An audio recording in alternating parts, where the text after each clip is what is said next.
మా ఇల్లు మంటల్లో కాలిపోతుంది, కానీ ఎవరికి ఆ మంటలు కనిపించడం లేదు. చూడవలసిన వాళ్ళు రాజ్యాంగం కళ్ళజోడుతో చూస్తున్నారు. మా ఇంటి మంటలు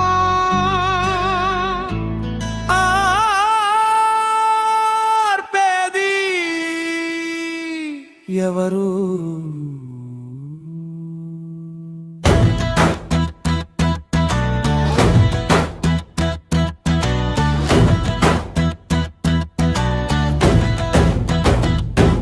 గల్ఫ్ యుద్ధంలో పెట్రోలియం లీక్ అయి ప్రపంచం అంటుకుంది, కానీ మా ఇంట్లో పేపర్ లీక్ అయి ఇల్లు అంటుకుంది. మంట రప్పాల్సిన వాళ్ళు ఏనుగుల్లపై రింజన్పై నిద్రలో మునిగిపోయారు. వాళ్ళకు బండి నడపడం రాదు. ఏనుగుల నిద్రను చెదరగొట్టాలని చీమల దండు బయలుదేరింది. ఎన్నో చీమలు నలిగిపోయాయి, కానీ మంటలు మాత్రం ఇంకా అలాగే ఉన్నాయి. మా ఇల్లు మంటల్లో కాలిపోతుంది. మా ఇంటి మంటలు అదే ఆర్పేది ఎవరు? మా ఇంట్లో కుంపట్లు చాలానే ఉన్నాయి. ఎవరి కులం కుంపటి వారిదే, అయినా అందరూ అదే ఇంట్లోనే ఉంటారు. కుంపట్లు వెలిగినా పొగ మాత్రమే వస్తుంది, వంట మాత్రం పూర్తి కావడం లేదు.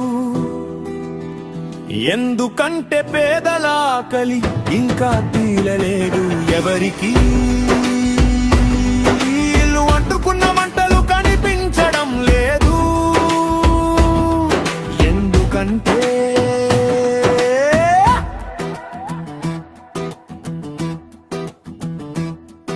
ఆ మంటలు పేదల కడుపు మంటలు, ఆ మంటలు రైతుల ఆకలి మంటలు, ఆ మంటలు నిరుద్యోగుల గుండె మంటలు. కుంబాటి వెలిగేది ఎప్పుడు, ఆకలి మంటలు తీరేది ఎప్పుడు? మా ఇంట్లో చాలా గోతులు ఉన్నాయి.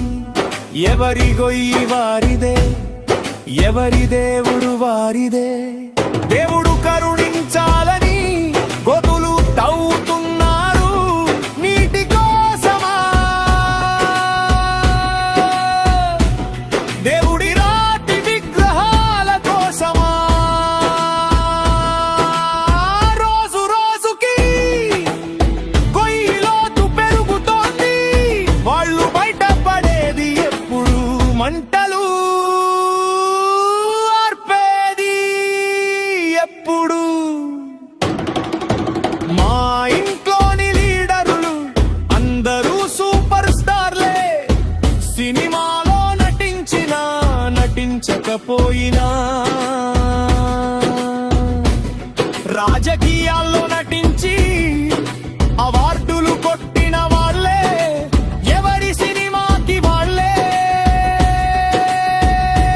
దర్శకులు, వాళ్ళే హీరోలు. మంటల వెలుగులో షూటింగులు జరుగుతున్నాయి. కళ్ళున్నా కనిపించదు, చెవులున్నా వినిపించదు. మరి మా ఇంటి మంటలు ఆర్పేది ఎవరు?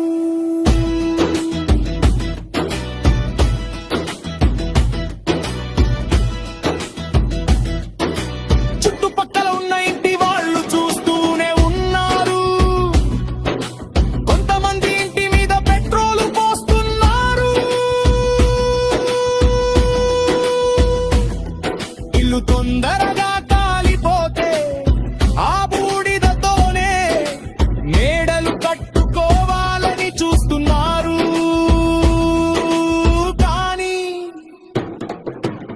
బుడిదపై కట్టిన మేడలు నిలబడతాయా?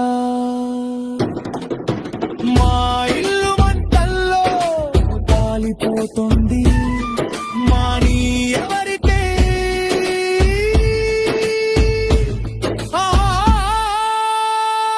అంటలు కనిపించడం లేదు.